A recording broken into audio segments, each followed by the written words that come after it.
Thank you so much, Mr. Chairman, and apologies if we have to move quickly here due to the time. Thank you to all of our witnesses for coming here today. Mr. Joyner, you are the CEO of CVS Health, correct? Correct. And I actually don't know how many Americans know this, but CVS Health owns Aetna, the health insurance company, correct? Correct. And CVS, which owns Aetna, also owns Oak Street Health Medical Clinics, correct? Yes, it does. And in addition to that, they own, of course, CVS Pharmacies, and CVS Health also owns CVS Caremark, the pharmacy benefit manager, which helps negotiate some of these rebates and prescription prices, correct?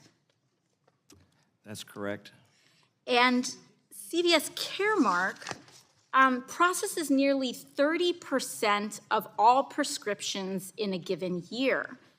And so, in other words, CVS Caremark helps determine the prices that patients pay for a third of all prescriptions in the US. In fact, I was following one of CVS's one of CVS's investor calls where they really laid out quite clearly what this means if you are a patient. This is what's known as a captive strategy. And CVS, in the investor call, used the example themselves of a patient known as Kate.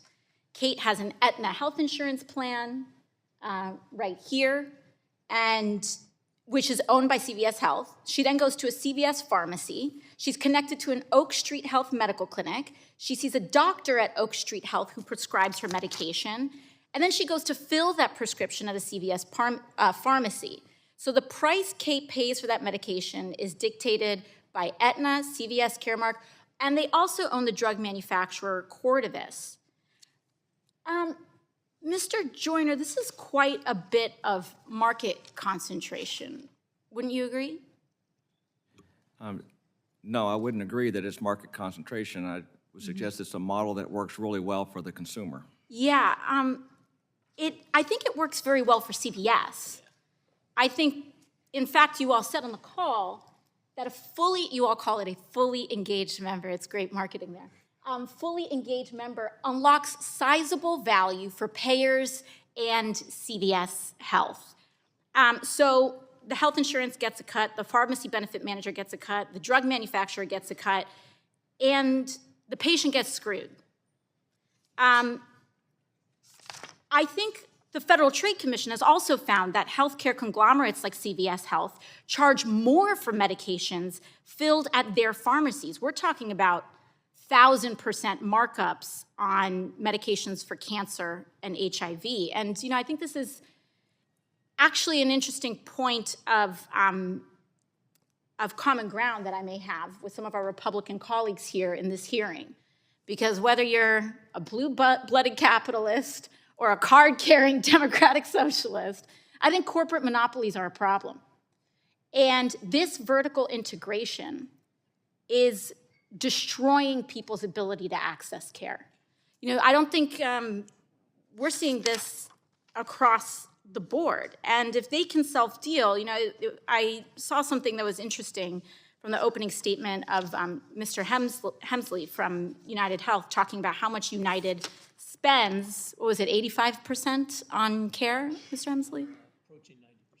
Approaching 90%. But the ACA forces you all to spend a decent amount of that on subsidies on care. But when you own the care, when the insurer owns the pharmacy, owns the PBM, owns the drug manufacturer, you also own the healthcare cost. You own a big chunk of the healthcare cost. And so, 100 years ago, we had this type of market concentration in our banks. And we did something about it when it crashed the economy. And we passed the Glass-Steagall Act. We should be considering that in our healthcare system. And if we believe in competition, I think we should put our votes and our legislation in alignment with that and consider breaking up this industry in order to allow the competition that prevents this kind of vertical integration and abuse of power. And with that, I yield back.